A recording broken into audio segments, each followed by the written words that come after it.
Hello you guys, and welcome back to the channel.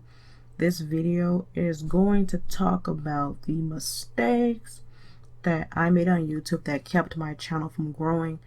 In this video, I'm referring to my era when I had split into 3 channels, because there were 2 different instances where I split into 3 channels. And in this video, I'm going to tell you the things that kept me small. For one thing, when I tried doing gaming videos and tutorials, I tried using the most atrocious mic. So bad audio is the one thing that'll keep me from growing. I was watching a video from Roberto Blake once, and he said in his video, they can excuse bad lighting, they can excuse bad picture quality, video quality, they can't excuse bad audio. If they can barely hear you, that will make the person want to close your video and go to someone else. They have to put on HD headphones just to hear you, they're going to close the video.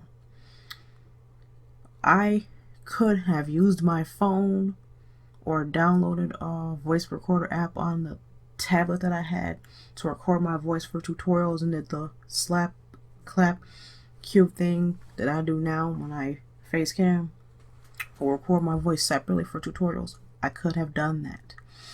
And when I tried to do vlogs and the viewer couldn't hear me, I could have separated the audio file, loaded it into Audacity to boost the audio. That would have been a free solution. And whenever people pointed this out, I would give it the same excuse: I can't afford a mic for my phone. You know, that little rig, vlogging rig that vloggers use, like Casey Neistat. It has a mic and everything.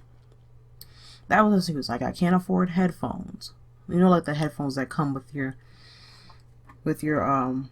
phone, like when you get a new phone.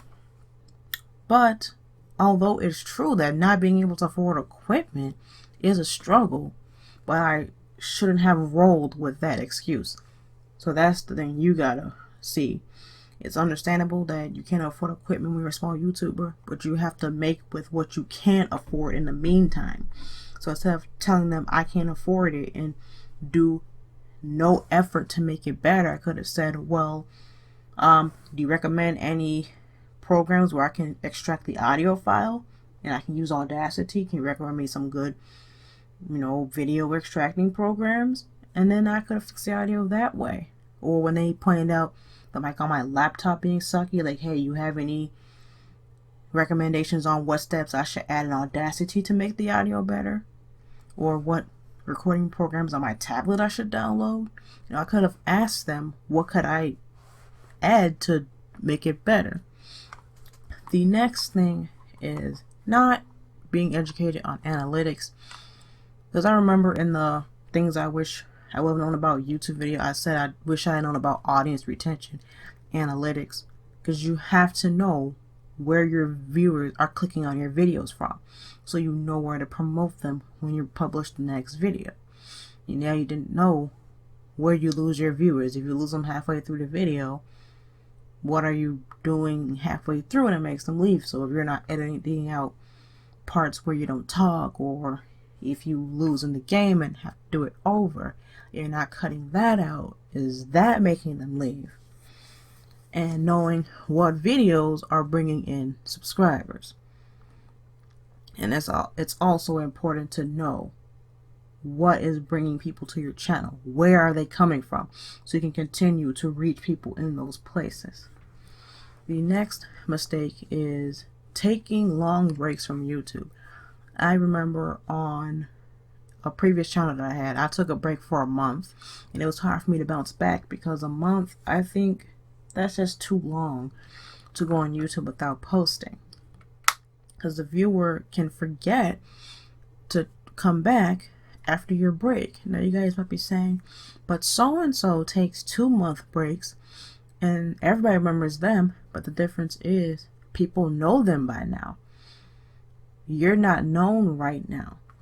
If you need to take a break, or if life gets in the way, which is understandable, at least cut down your uploads. So if you upload once a week, post every other week. If you post every day, maybe cut it down to 3 times a week or 2 times a week. At least have some activity on your channel, because if people aren't clicking on your videos, They won't get recommended. It could hurt how they rank. And it could push them down further in the algorithm. So which is why it's important that you don't leave your channel completely inactive. The next thing is sub for sub. Sub for sub will keep you small because views, subscribers are the second most important on YouTube. The first most important on YouTube is watch time and audience retention. If you are not getting that watch time and retention, then that will cause YouTube to demote your videos. Sub for sub people, they'll just open the video, leave it on 10 seconds saying, hey, I sub back to me, and leave. That's going to hurt the ranking of your video. That's going to tell YouTube that your video is not interesting because people are leaving after 10 seconds. And I believe if you want to apply to the partner program for monetizing, they might deny you for buying subscribers or sub for sub because YouTube is not stupid. They know where people are subscribing to your channel from. They know where people are clicking on your videos from. And if they're detecting, unrecognizable sources or sketchy sources, that could cause them to deny you the monetization program or even terminate your channel for spam, deceptive practices. So don't sub for sub. Don't buy subscribers or views. YouTube knows. This mistake, which is not promoting your video or only using one platform. You can't just only promote on Twitter and expect views to come pouring in. And that's the one thing that I did. When I published a video, I expect views to come pouring in. I only used Facebook and Twitter and Instagram. I didn't try to sign up for all their forums to get my videos out there. Nowadays, YouTube is not the same as it was back in 2015. You can't rely on their algorithm to promote your videos. You can't anymore. Now you have to rely on that promotion to get people coming in. And then the YouTube algorithm will recommend it once you are getting those clicks and those people are watching a good chunk of the video.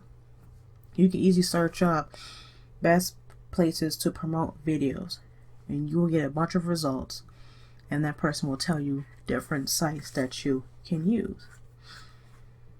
YouTube is not a get rich scheme. I knew this, but what you gotta understand is that you can't post a video and expect to get rich. How YouTube monetization works is you need 1,000 views to get $1. So if you get 5,000 views, that's $5. So you really have to have a good following to start rolling in that dough on YouTube. Otherwise, you're just going to make a few pennies. Now, there's nothing wrong with monetizing early because you'll never know, a video could take off. But just bear in mind that at first, you're not going to make a lot of money. Your money is going to start off small and it'll increase over time. Making content that you're not passionate about. I like doing gaming videos and tutorials. I like that. I could connect those two together. But I tried making fan videos like from video games, and I'm not really into that. I thought that I should do what gets me views. Well, it's true, you should do what people are going to click on, but at the same time, are you enjoying it? Is it something you like? Over time, viewers will know that you're just doing it for views and not because it's something that you like. I'd rather do something that I like. It takes a while for people to see it, but in the end, I did the right thing than to do something that only gets me views, but it's something that I have no interest in. You can do animations. If you're not having fun with those animations, then you should look into something else. You should try something else on YouTube. If there's anything that I left out, feel free to tell me in the comments down below what mistakes that you made in the past that kept you small. But personally, these are the mistakes that I made that kept me small and kept me from growing in my era of doing separate channels. Oh, and that reminds me, only basing my channel off of one thing. In my opinion, It's not a good idea to only have one aspect of content on your channel, because you have to think about, what if you run out of ideas, or if you review stuff, or if your money runs short, or people get bored with that topic. If people start to get bored, but that's all you have on your channel, what do you think is going to happen to it? It's going to go downhill. So that's why, to me, it's good to at least have three niches on your channel, as long as you can connect them. I can connect gaming, tutorials, and speed art, because I do speed art of game characters. And let's say a game comes out, but I don't have a good computer, then I can do a speed render of a character from that game. If I do a tutorial on how to have better audio, you need good audio so people can hear you in a gameplay or review. So you can connect that right. Or if I do a tutorial on how to promote your videos on a site, you need to promote your videos for people to see them right. So that's how I can personally connect those together. As long as you can somehow connect it, then it's okay. But if you have a hard time connecting it, then I think you should do a little reevaluation. I'm not saying to not listen to YouTube experts, but everybody has their own experiences on YouTube. And these were my experiences. So you should go by whoever's experience was similar to yours and learn from them. That's my take. Make sure you subscribe and turn on the bell icon so you know when I'm posting. And you can follow me on my social media so you know when I'm posting. And I will see you guys in the next video.